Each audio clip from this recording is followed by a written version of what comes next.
पुराणों के अनुसार सत्यनारायण कथा करने से हजारों वर्षों के यज्ञ के बराबर फल मिलता है। सत्यनारायण कथा को सुनने से भी सौभाग्य की प्राप्ति होती है। पौराणिक कथा के अनुसार सत्यनारायण कथा को सुनने वालों को उपवास अवश्य करना चाहिए। ऐसा माना जाता है कि श्री हरिविष्णु इससे जीवन की सभी समस्याओं को दूर करने में सक्षम है। स्कंद पुराण के अनुसार सत्यनारायण भगवान विष्णु का स्वरूप है।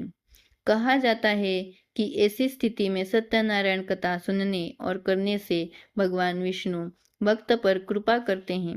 ऐसा कहा जाता है कि यह हर किसी के जीवन में खुशी और शांति लाते हैं। तो आज हम इस वीडियो के अंदर आपको श्री सत्यनारायण भगवान की कथा के 5 अध्याय बताने वाले हैं। उसमें से पहला अध्याय है सत्यनारायण व्रत कथा का पूरा संदर्भ यह है कि पुरा काल में शौनकादि ऋषि नैमिषारण्य स्थित महर्षि सूत के आश्रम पर पहुंचे। ऋषिगण महर्षि सूत से प्रश्न करते हैं कि लौकिक कष्ट मुक्ति, सांसारिक सुख, समृद्धि एवं पारलौकिक लक्ष्य की सिद्धि के लिए सरल उपाय क्या है। महर्षि सूत शौनकादि ऋषियों को बताते हैं कि ऐसा ही प्रश्न नारद जी भगवान विष्णु से किया था। भगवान विष्णु ने नारद जी को बताया कि लौकिक क्लेश मुक्ति, सांसारिक सुख समृद्धि एवं पारलौकिक लक्ष्य सिद्धि के लिए एक ही राजमार्ग है, वह है सत्यनारायण व्रत। सत्यनारायण व्रत का अर्थ है सत्याचरण, सत्याग्रह, सत्यानिष्ठा। संसार में सुख समृद्धि की प्राप्ति सत्याचरण द्वारा ही संभव है। सत्य ही ईश्वर है। सत्याचरण का अर्थ है ईश्वराराधन, भगत्व, पूजा।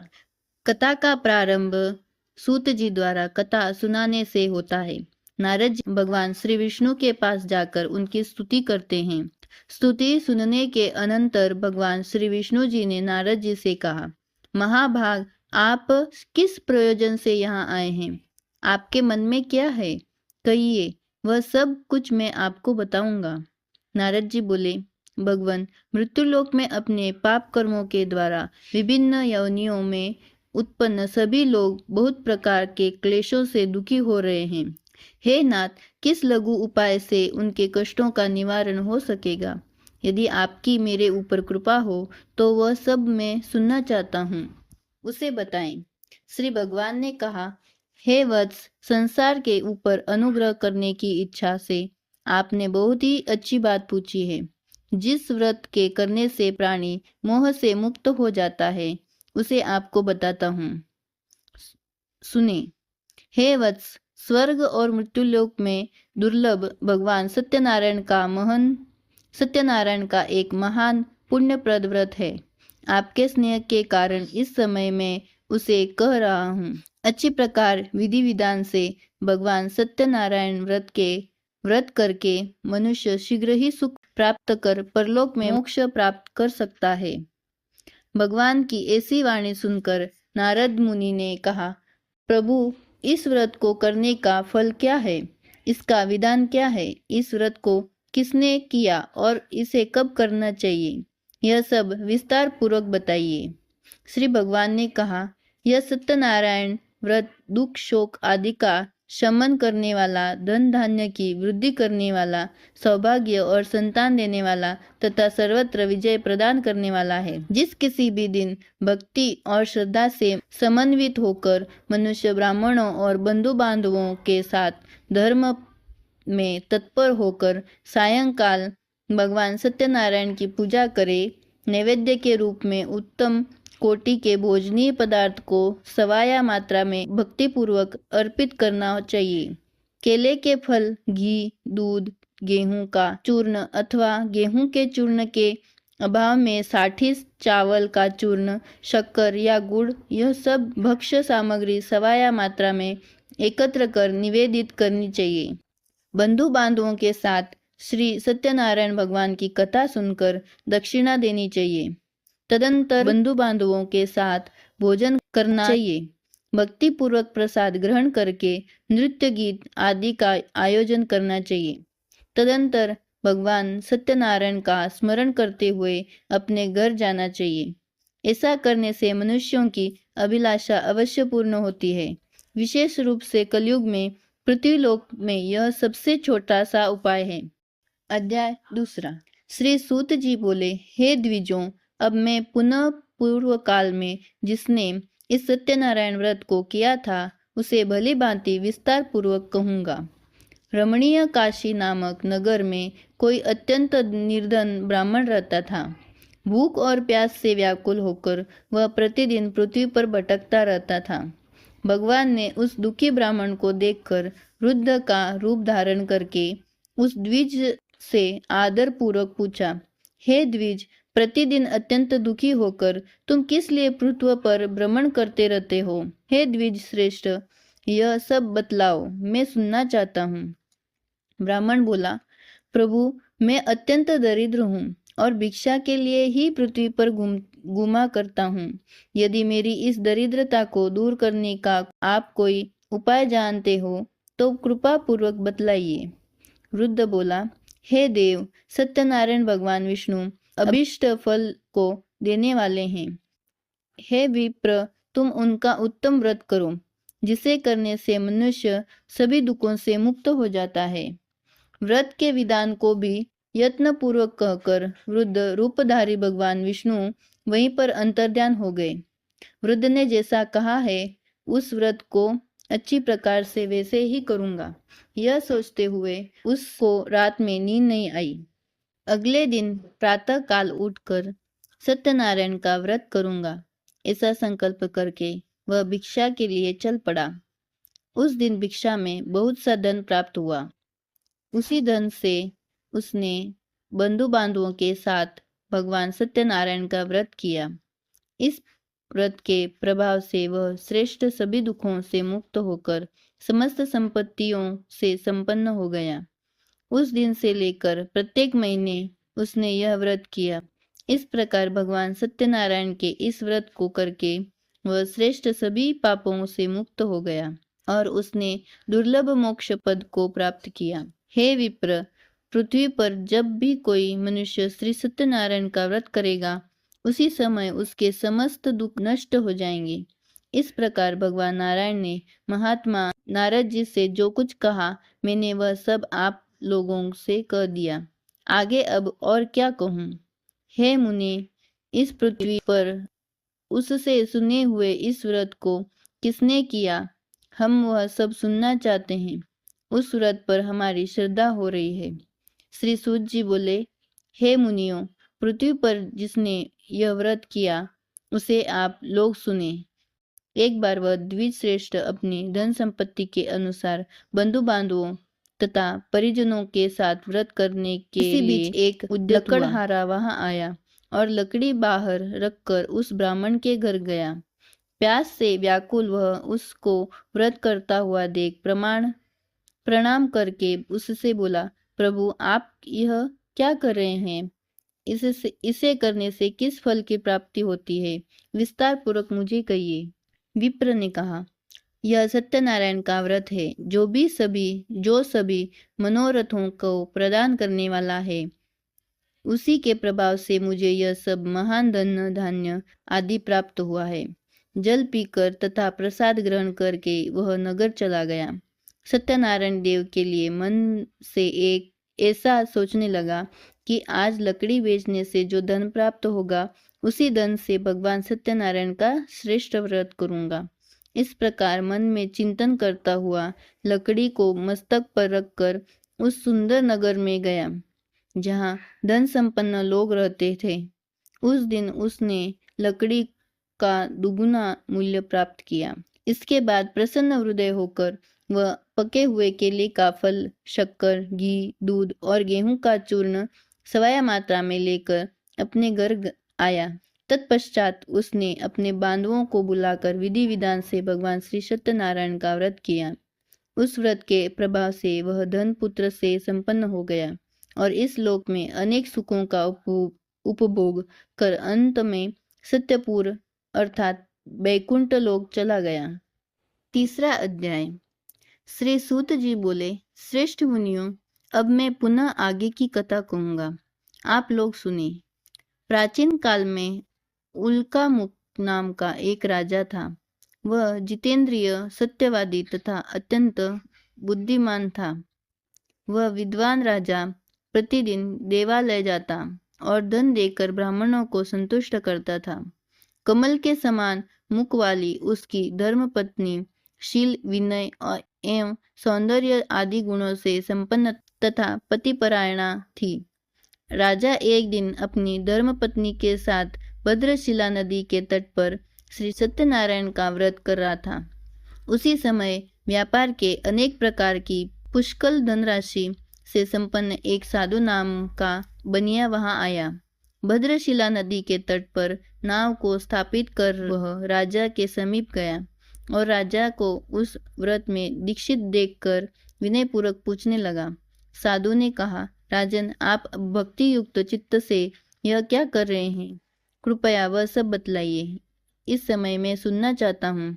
राजा बोले, हे साधु, पुत्र आदि की प्राप्ति की कामना से अपने बंधु बांधवों के साथ में अतुल तेज संपन्न भगवान विष्णु का व्रत एवं पूजन कर रहा हूँ। राजा की बात सुनकर साधु ने आदर पूर्वक कहा, राजन, इस विषय में आप मुझे सब कुछ विस्तार से बतलाइए। आपके कथनानुसार मैं व्रत एवं पूजन करूंगा। मुझे भी संतति नहीं है, इससे अवश्य ही संतति प्राप्त होगी। ऐसा विचार कर वह व्यापार से निवृत्त हो आनंदपूर्वक अपने घर आया। उसने अपनी भार्या से संतति प्रदान करने वाले इस व्रत सत्य व्रत को विस्तार पूर्वक बताया तथा जब मुझे संतति प्राप्त होगी तब मैं इस व्रत को करूंगा। इस प्रकार उस साधु ने अपनी भार्या लीलावती से कहा। एक दिन उसकी लीलावती नाम की सती साध्वी भार्या पति के साथ आनंद चित्त से ऋतुकालीन धर्माचरण में प्रवृत्त हुई और भगवान श्री सत्यनारायण की कृपा से उसकी वह भार्या गर्भिणी हुई। 10वें महीने में उससे कन्या रत्न की उत्पत्ति हुई और वह शुक्ल पक्ष के चंद्रमा की भांति दिन प्रतिदिन बढ़ने लगी। उस कन्या का नाम कलावती रखा गया। इसके बाद एक दिन लीलावती ने अपने स्वामी से मधुर वाणी में कहा, आप पूर्व में संकल्पित श्री सत्यनारायण के व्रत को क्यों नहीं कर रहे हैं? साधु बोला, प्रिय, इसके विवाह के समय व्रत करूंगा। इस प्रकार अपनी पत्नी को भली भांति आश्वस्त कर वह व्यापार करने के लिए नगर की ओर चला गया। इधर कन्या कलावती पिता के घर में बढ़ने लगी। तदंतर धर्मज्ञ साधु के नगर में सखियों के साथ क्रीड़ा करती हुई अपनी कन्या को विवाह योग्य देखकर आपस में मंत्रणा करके कन्या विवाह के लिए श्रेष्ठ वर का अन्वेषण करो, ऐसा दूत से कहकर शीघ्र ही उसे भेज दिया। उसकी आज्ञा प्राप्त करके वह दूत कांचन नामक नगर में गया और वहां से एक वाणिक का पुत्र लेकर आया। उस साधु ने उस वाणिक के पुत्र को सुंदर और गुणों से संपन्न देखकर अपनी जाति के लोगों तथा बंधु बांधवों के साथ संतुष्ट चित्त हो विधि विधान से वाणिक पुत्र के हाथ में कन्या का दान कर दिया। उस समय वह साधु बनिया दुर्भाग्यवश भगवान सत्यनारायण का वह उत्तम व्रत करना भूल गया। पूर्व संकल्प के अनुसार विवाह के समय व्रत न करने के कारण भगवान उस पर रुष्ट हो गए। कुछ समय के पश्चात अपने व्यापार कर्म में कुशल वह साधु बनिया काल की प्रेरणा से अपने दामाद के साथ व्यापार करने के लिए समुद्र के समीप स्थित रत्नसारपुर नामक सुंदर नगर में गया और अपने श्री संपन्न दामाद के साथ वहां व्यापार करने लगा। उसके बाद वे दोनों राजा चंद्रकेतु के रमणीय उस नगर में गए। उसी समय भगवान श्री सत्यनारायण ने उसे भ्रष्ट प्रतिज्ञा देखकर इसे दारुण कठिन और महान दुख प्राप्त होगा यह शाप दे दिया। एक दिन एक चोर राजा चंद्रकेतु के धन को चुरा कर वहीं आया जहां दोनों वाणिक स्थित थे। वह अपने पीछे दौड़ते हुए दूतों को देखकर भयभीत चित्त से धन वहीं छोड़कर शीघ्र ही छिप गया। इसके बाद राजा के दूत वहां आ गए जहां साधु वाणिक था। वहां राजा के धन को देखकर वे दूत उन दोनों वणिक पुत्रों को बांध कर ले आए और हर्षपूर्वक दौड़ते हुए राजा से बोले, प्रभु, हम 2 चोर पकड़ लाए हैं, इन्हें देखकर आप आज्ञा दें। राजा की आज्ञा से दोनों शीघ्र ही दृढ़तापूर्वक बांधकर बिना विचार किए महान कारागार में डाल दिए गए। भगवान सत्यदेव की माया से किसी ने उन दोनों की बात नहीं सुनी और राजा चंद्रकेतु ने उन दोनों का धन भी ले लिया। भगवान के शाप से वणिक के घर में उसकी भार्या भी अत्यंत दुखित हो गई और उनके घर में सारा का सारा जो धन था वह चोर ने चुरा लिया। लीलावती शारीरिक तथा मानसिक पीड़ाओं से युक्त, भूख और प्यास से दुखी हो अन्न की चिंता से दर दर भटकने लगी। कलावती कन्या भी भोजन के लिए इधर उधर प्रतिदिन घूमने लगी। एक दिन भूख से पीड़ित कलावती एक घर गई। वहां जाकर उसने श्री सत्यनारायण के व्रत पूजन को देखा। वहां बैठकर उसने कथा सुनी और वरदान मांगा। उसके बाद प्रसाद ग्रहण करके वह कुछ रात होने पर घर गई। माता ने कलावती कन्या से प्रेम पूर्वक पूछा, पुत्री, रात में तू कहाँ रुक गई थी?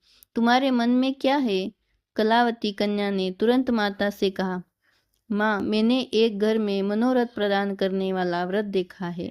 कन्या की उस बात को सुनकर वणिक की भार्या व्रत करने को उद्यत हुई और प्रसन्न मन से उस साध्वी से बंधु बांधवों के साथ भगवान श्री सत्यनारायण का व्रत किया तथा इस प्रकार प्रार्थना की, आप हमारे पति एवं जामाता के अपराध को क्षमा करें।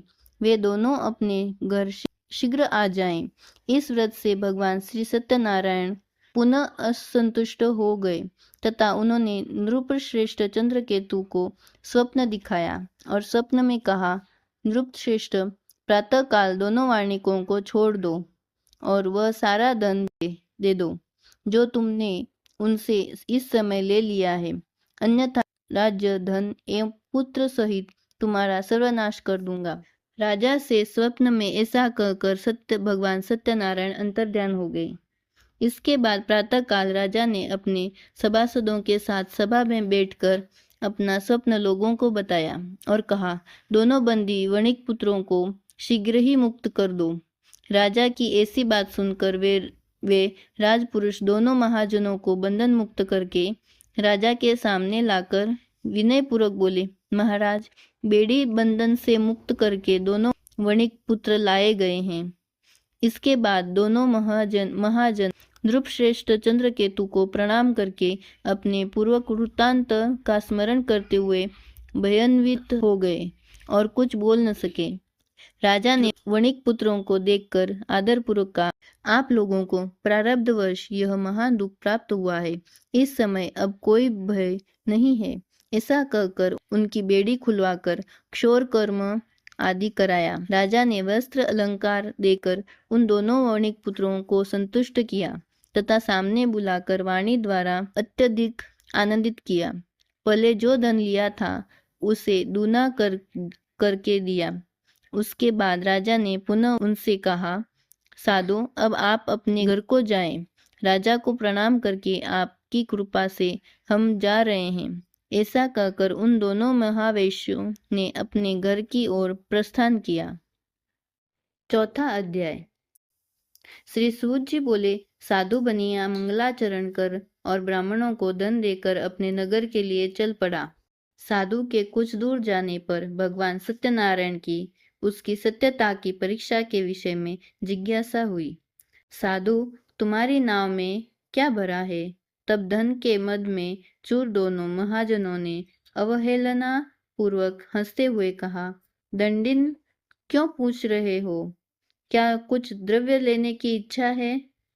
हमारी नाव में तो लता और पत्ते आदि भरे हैं। ऐसी निष्ठुर वाणी सुनकर तुम्हारी बात सच हो जाए, ऐसा कहकर दंडी सन्यासी का रूप धारण किए हुए भगवान कुछ दूर जाकर समुद्र के समीप बैठ गए। दंडी के चले जाने पर नित्य क्रिया करने के पश्चात उतराई हुई अर्थात जल में ऊपर की ओर उठी हुई नौका को देखकर साधु अत्यंत आश्चर्य में पड़ गया और नाव में लता और पत्ते आदि देखकर मूर्छित हो पृथ्वी पर गिर पड़ा। सचेत होने पर वणिक पुत्र चिंतित हो गया। तब उसके दामाद ने इस प्रकार कहा, आप शोक क्यों करते हैं? दंडी ने शाप दे दिया है। इस स्थिति में वे ही चाहे तो सब कुछ कर सकते हैं, इसमें संशय नहीं। अतः उन्हीं की शरण में हम चले, वही मन की इच्छा पूर्ण होगी। दामाद की बात सुनकर वह साधु बनिया उनके पास गया और वहां दंडी को देखकर उसने भक्तिपूर्वक उन्हें प्रणाम किया तथा आदरपूर्वक कहने लगा, आपके सम्मुख मैंने जो कुछ कहा है असत्य भाषण रूप अपराध किया है। आप मेरे उस अपराध को क्षमा करें। ऐसा कहकर बारंबार प्रणाम करके वह महान शोक से आकुल हो गया। दंडी ने उसे रोता हुआ देखकर कहा, हे मूर्ख, रो मत, मेरी बात सुनो। मेरी पूजा से उदासीन होने के कारण तथा मेरी आज्ञा से ही तुमने बारंबार दुख प्राप्त किया है। भगवान की ऐसी वाणी सुनकर वह उनकी स्तुति करने लगा। साधु ने कहा, हे प्रभु, यह आश्चर्य की बात है कि आपकी माया से मोहित होने के कारण ब्रह्मा आदि देवता भी आपके गुणों और रूपों को यथावत रूप से नहीं जान पाते। फिर मैं मूर्ख आपकी माया से मोहित होने के कारण कैसे जान सकता हूँ? आप प्रसन्न हो, मैं अपनी धन संपत्ति के अनुसार आपकी पूजा करूंगा। मैं आपकी शरण में आया हूँ। मेरा जो नौका में स्थित पूरा धन था, उसकी तथा मेरी रक्षा करें। उस बनिया की भक्ति युक्त वाणी सुनकर भगवान जनार्दन संतुष्ट हो गए। भगवान हरि उसे अभीष्ट वर प्रदान करके वही अंतर्ध्यान हो गए। उसके बाद वह साधु अपनी नौका में चढ़ा और उसे धन धान्य से परिपूर्ण देखकर भगवान सत्यदेव की कृपा से हमारा मनोरथ सफल हो गया। ऐसा कहकर स्वजनों के साथ उसने भगवान की विधिवत पूजा की। भगवान श्री सत्यनारायण की कृपा से वह आनंद से परिपूर्ण हो गया और नाव को प्रयत्न पूर्वक संभाल कर उसने अपने देश के लिए प्रस्थान किया। साधु बनिया ने अपने दामाद से कहा, वह देखो, मेरी रत्नपुरी नगरी दिखाई दे रही है। इसके बाद उसने अपने धन के रक्षक दूत को अपने आगमन का समाचार देने के लिए अपनी नगरी में भेजा। उसके बाद उस दूत ने नगर में जाकर साधु की भार्या को देख हाथ जोड़कर प्रणाम किया तथा उसके लिए अभीष्ट बात कही। सेठ जी अपने दामाद तथा बंधु वर्गों के साथ बहुत सारे धन धान्य से संपन्न होकर नगर के निकट पधार गए। दूत के मुख से यह बात सुनकर वह महान आनंद से विह्वल हो गई और उस साध्वी ने श्री सत्यनारायण की पूजा करके अपनी पुत्री से कहा, मैं साधु के दर्शन के लिए जा रही हूँ, तुम शीघ्र आओ। माता का ऐसा वचन सुनकर व्रत को समाप्त करके प्रसाद का परित्याग कर वह कलावती भी अपने पति का दर्शन करने के लिए चल पड़ी। इससे भगवान सत्यनारायण रुष्ट हो गए और उन्होंने उसके पति को तथा नौका को धन के साथ हरण करके जल में डुबो दिया। इसके बाद कलावती कन्या अपने पति को न देख महान शोक से रुदन करती हुई पृथ्वी पर गिर पड़ी। नाव का अदर्शन तथा कन्या को अत्यंत दुखी देख भयभीत मन से साधु बनिया ने सोचा, यह क्या आश्चर्य हो गया। नाव का संचालन करने वाले भी सभी चिंतित हो गए। तदंतर वह लीलावती भी कन्या को देखकर विवल हो गई और अत्यंत दुख से विलाप करती हुई अपने पति से इस प्रकार बोली, अभी अभी नौका के साथ वह कैसे अलक्षित हो गया। न जाने किस देवता की उपेक्षा से वह नौका हरण कर ली गई, अथवा श्री सत्यनारायण का महात्म्य कौन जान सकता है। ऐसा कहकर वह स्वजनों के साथ विलाप करने लगी और कलावती कन्या को गोद में लेकर रोने लगी। कलावती कन्या भी अपने पति के नष्ट हो जाने पर दुखी हो गई और पति की पादुका लेकर उनका अनुगमन करने के लिए उसने मन में निश्चय किया। कन्या के इस प्रकार के आचरण को देख भार्या सहित वह धर्मज्ञ साधु बनिया अत्यंत शोक संतप्त हो गया और सोचने लगा, या तो भगवान सत्यनारायण ने यह अपहरण किया है अथवा हम सभी भगवान सत्यदेव की माया से मोहित हो गए हैं। अपनी धन शक्ति के अनुसार मैं भगवान श्री सत्यनारायण की पूजा करूंगा। सभी को बुलाकर इस प्रकार कहकर उसने अपने मन की इच्छा प्रकट की और बारंबार भगवान सत्यदेव को दंडवत प्रणाम किया। इससे दिनों के परिपालक भगवान सत्यदेव प्रसन्न हो गए। भक्तवत्सल भगवान ने कृपा पूर्वक कहा, तुम्हारी कन्या प्रसाद छोड़कर अपने पति को देखने चली आई थी। निश्चय ही इसी कारण उसका पति अदृश्य हो गया है। यदि घर जाकर प्रसाद ग्रहण करके वह पुनः आए तो हे साधु बनिया, तुम्हारी पुत्री पति को प्राप्त करेगी, इसमें संशय नहीं। कन्या कलावती भी आकाश मंडल से ऐसी वाणी सुनकर शीघ्र ही घर गई और उसने प्रसाद ग्रहण किया। पुनः आकर स्वजनों तथा अपने पति को देखा। तब कलावती कन्या ने अपने पति से कहा, अब तो घर चले, विलंब क्यों कर रहे हैं। कन्या की वह बात सुनकर वणिक पुत्र संतुष्ट हो गया और विधि विधान से भगवान सत्यनारायण का पूजन करके धन तथा बंधु बांधवों के साथ अपने घर गया।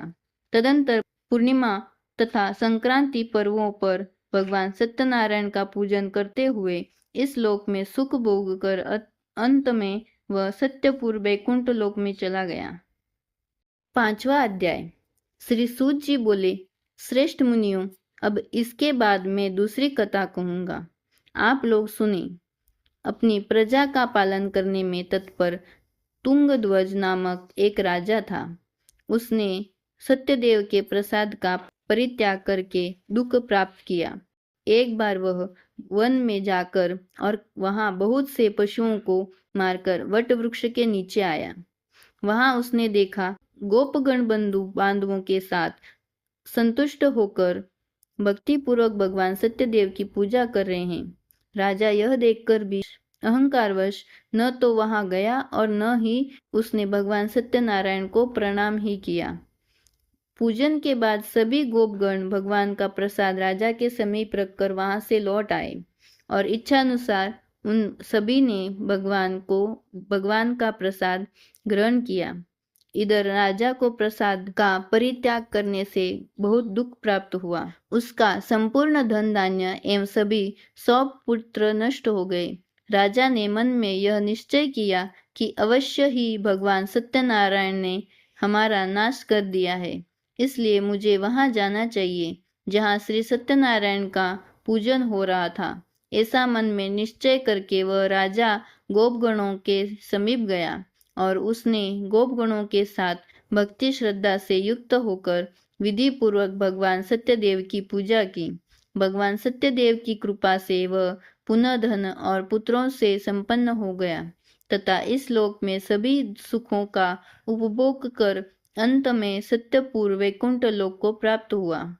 श्री सूत जी कहते हैं, जो व्यक्ति इस परम दुर्लभ श्री सत्यनारायण के व्रत को करता है और पुण्यमयी तथा फलप्रदायिनी भगवान की कथा को भक्ति युक्त होकर सुनता है, उसे भगवान सत्यनारायण की कृपा से धन धान्य आदि की प्राप्ति होती है। दरिद्र धनवान हो जाता है, बंधन में पड़ा हुआ बंधन से मुक्त हो जाता है, डरा हुआ व्यक्ति भय मुक्त हो जाता है। यह सत्य बात है, इसमें संशय नहीं। इस लोक में वह सभी इप्सित फलों का भोग प्राप्त करके अंत में सत्यपुर वैकुंठ लोक को जाता है। इस प्रकार मैंने आप लोगों से भगवान सत्यनारायण के व्रत को कहा, जिसे करके मनुष्य सभी दुखों से मुक्त हो जाता है। कलयुग में तो भगवान सत्यदेव की पूजा विशेष फल प्रदान करने वाली है। भगवान विष्णु को ही कुछ लोग काल, कुछ लोग सत्य, कोई ईश और कोई सत्यदेव तथा दूसरे लोग सत्यनारायण नाम से कहेंगे। अनेक रूप धारण करके भगवान सत्यनारायण सभी का मनोरथ सिद्ध करते हैं। कलयुग में सनातन भगवान विष्णु ही सत्यव्रत रूप धारण करके सभी का मनोरथ पूर्ण करने वाले होंगे। हे श्रेष्ठ मुनियों, जो व्यक्ति नित्य भगवान सत्यनारायण की इस व्रत कथा को पढ़ता है और सुनता है, भगवान सत्यनारायण की कृपा से उसके सभी पाप नष्ट हो जाते हैं। हे मुनीश्वरों, पूर्व काल में जिन लोगों ने भगवान सत्यनारायण का व्रत किया था, उसके अगले जन्म का वृत्तांत कहता हूँ, आप लोग सुने। महान प्रज्ञा संपन्न सत्यनारायण व्रत करने के प्रभाव से दूसरे जन्म में सुदामा हुए और उस जन्म में भगवान श्री कृष्ण का ध्यान करके उन्होंने मोक्ष प्राप्त किया। लकड़हारा भिल्ल गुहों का राजा हुआ और अगले जन्म में उसने भगवान श्री राम की सेवा करके मोक्ष प्राप्त किया। महाराजा उल्कामुख दूसरे जन्म में राजा दशरथ हुए, जिन्होंने श्री रंगनाथ जी की पूजा करके अंत में वैकुंठ प्राप्त किया। इसी प्रकार धार्मिक और सत्यव्रती साधु पिछले जन्म के सत्यव्रत के प्रभाव से दूसरे जन्म में मोरध्वज नामक राजा हुआ। उसने आरे से चीरकर अपने पुत्र की आदि देह भगवान विष्णु को अर्पित करके मोक्ष प्राप्त किया। महाराजा तुंगध्वज जन्मांतर में स्वयंभू मनु हुए और भगवत संबंधी संपूर्ण कार्यों का अनुष्ठान करके बैकुंठ लोक को प्राप्त हुए। जो गोपगण थे वे सब जन्मांतर में वज्रमंडल में निवास करने वाले गोप हुए और सभी राक्षसों का संहार करके उन्होंने भी भगवान का शाश्वत धाम गोलोक प्राप्त किया। इस प्रकार श्री स्कंद पुराण के अंतर्गत रेवा खंड में श्री सत्यनारायण व्रत कथा का यह 5वां अध्याय पूर्ण हुआ।